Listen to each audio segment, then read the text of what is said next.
Wales, it's... Oops. Starting over. Hi Wales, it's Teacher Bernadett and welcome to today's morning ring. Now, today's morning ring is for Wednesday.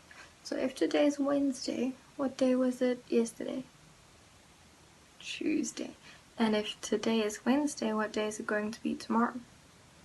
Thursday. And how many days are there in a week? 7 days in a week. And can you remember the names of the days of the week? Let's find out.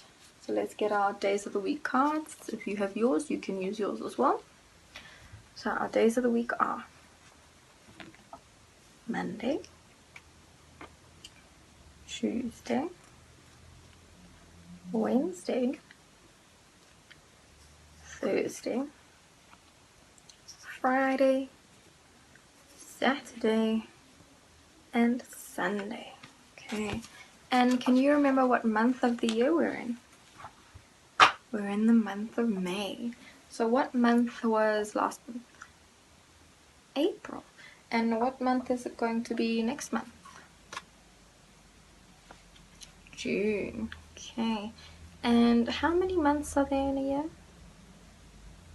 12 months in a year. Now, can you remember the names of the months of the year? Let's find out. So again, if you want to use your months of the year card, you can. So our months of the year are February, March, April, May, June, July, August, September, October, November, and December. Very good.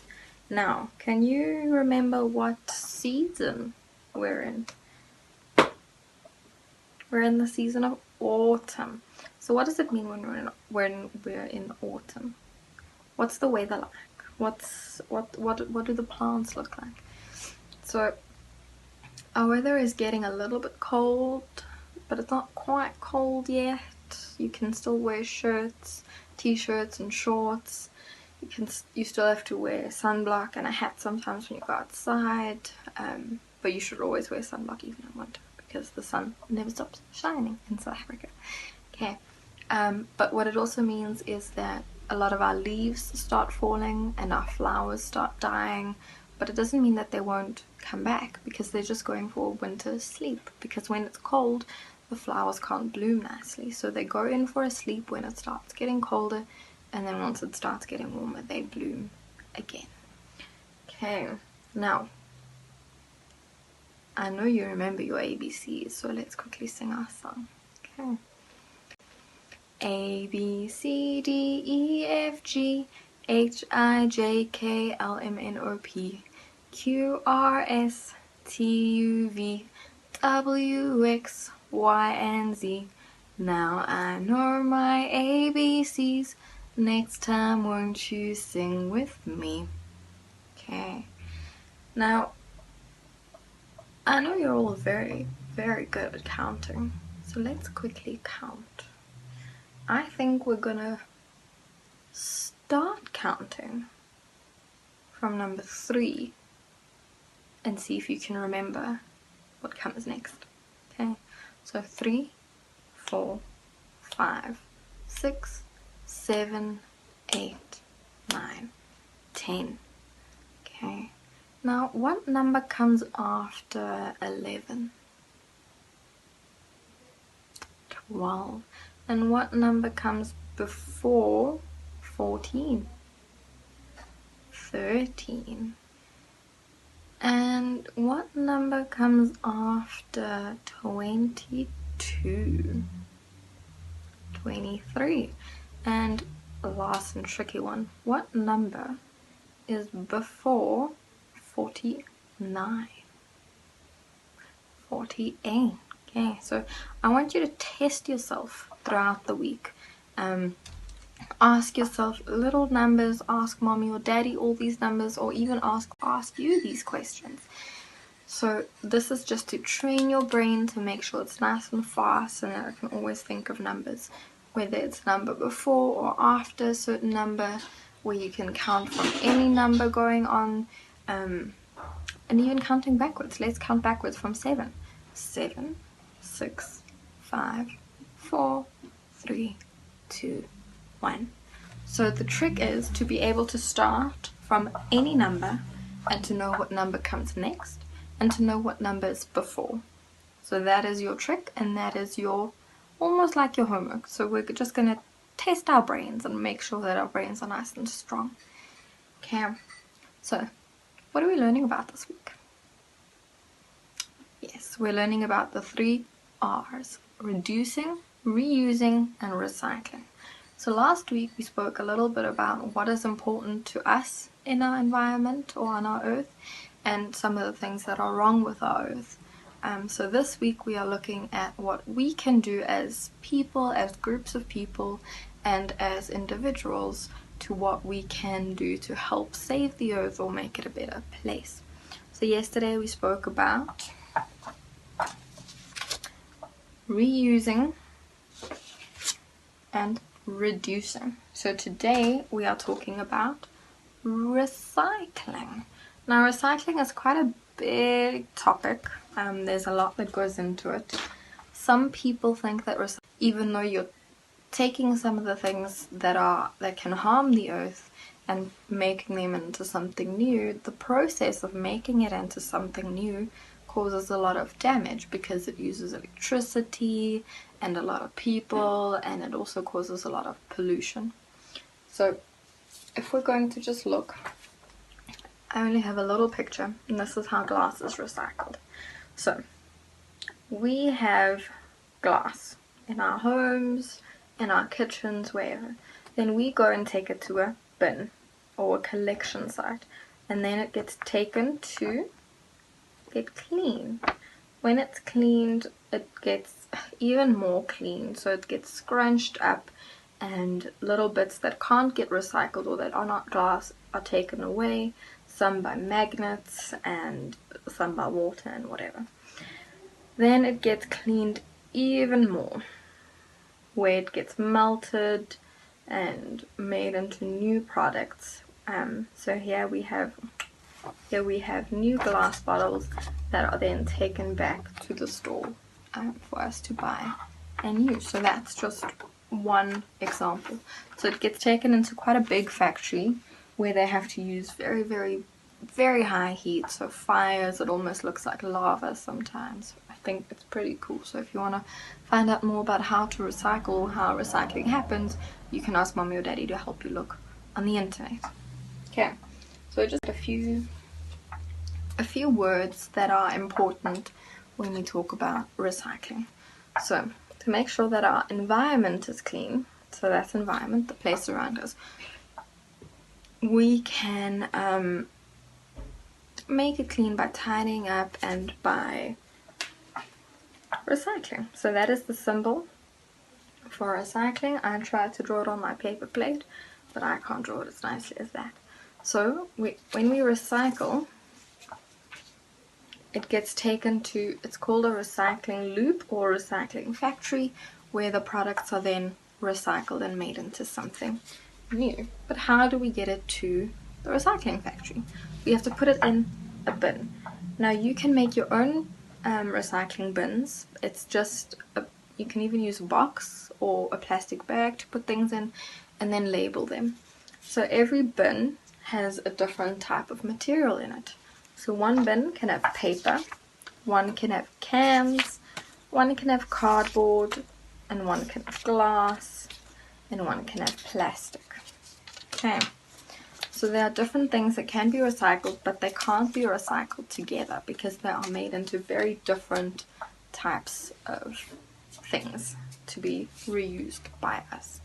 Okay, then we get, it's called waste. So all the things we throw away is called waste or rubbish.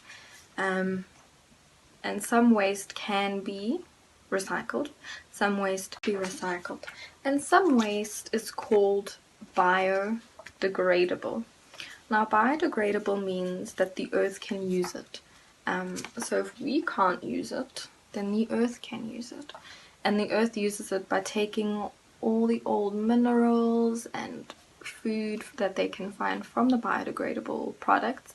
So what we often do is we throw away banana peels, apple cores, apple pips, old bits of food, and those you can put either in your own compost bin that you can try and make at home, but it has to be covered. It can't just be an open space because then it won't actually work. So there's quite a lot that goes into making your own compost. Or you can take it to landfills or to farms, or even some shops take biodegradable material and then they make it into their own compost to then later use. So if we don't take care of our earth, our global warming is just going to keep getting worse, and we don't want that, do we? Definitely not. So these are just some words that we can use when talking about recycling and global warming and taking care of the earth. And if you have any other words that you can think of, let me know. And if there's anything you'd like to know more about, you can either ask mommy or daddy, or you can even send me a message and I can make a video about that for you. If you want to learn how to make a compost heap, you can ask me or ask the internet or anything else you want. So yeah, and that is our morning ring. I hope you had fun and you learned a lot, and I can't wait to hear from you and see you soon. Bye whales.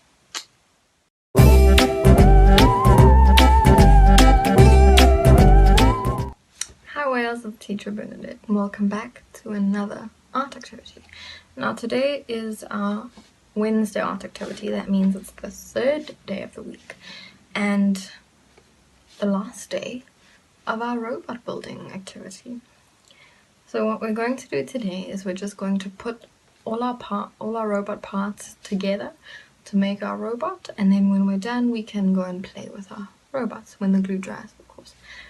So if you are going to cut toilet rolls, please ask mommy and daddy to help you because it can be dangerous. So just ask mommy and daddy to help you whenever you need to cut something, just to make sure that you don't hurt yourself. And let's get started.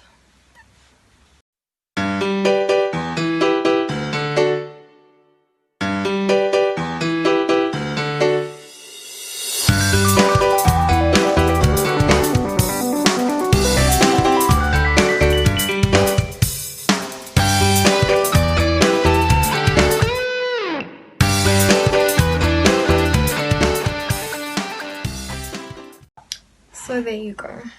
You have made yourself a robot with some arms. I even put a tongue on mine so that it looks like it's sticking out its tongue. And then you can try and make your robot stand. Now remember that your robot has a name, and this is Rex.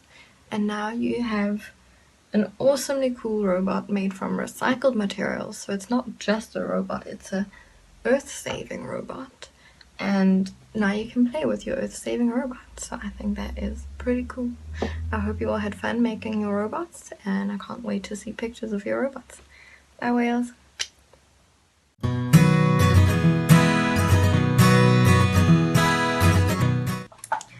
Hi whales, it's Teacher Bernadett and welcome back to another activity video.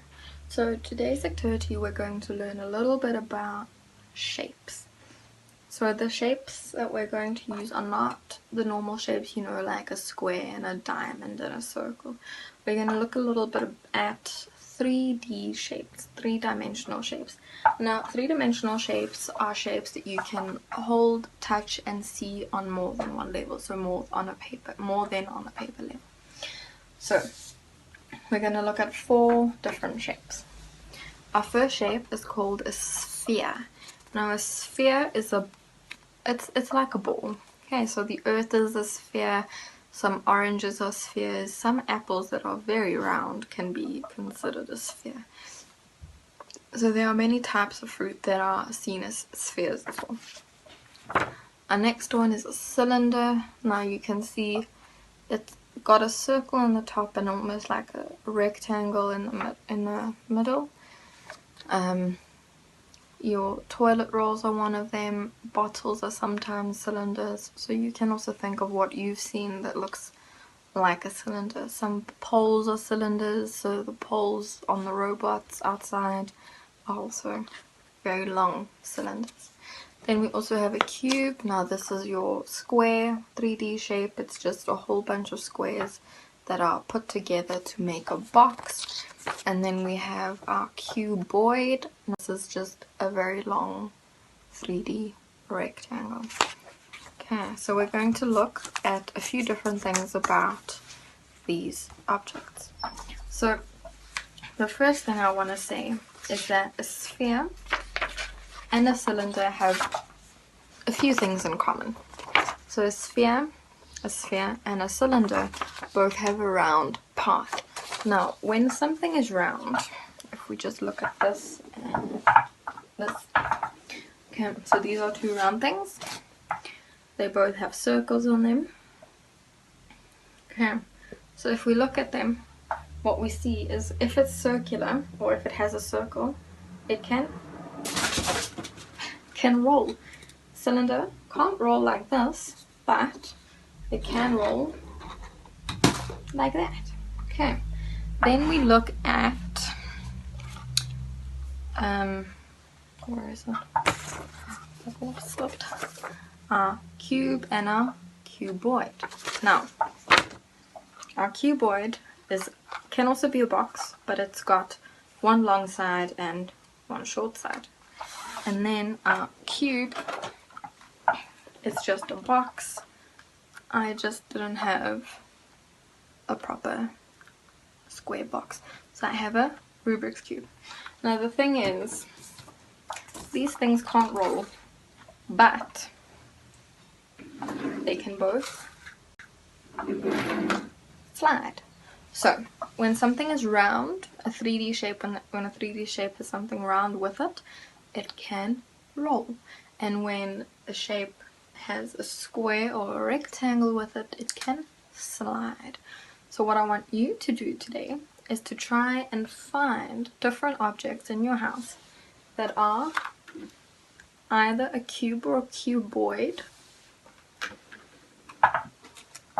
or a sphere, or a cylinder.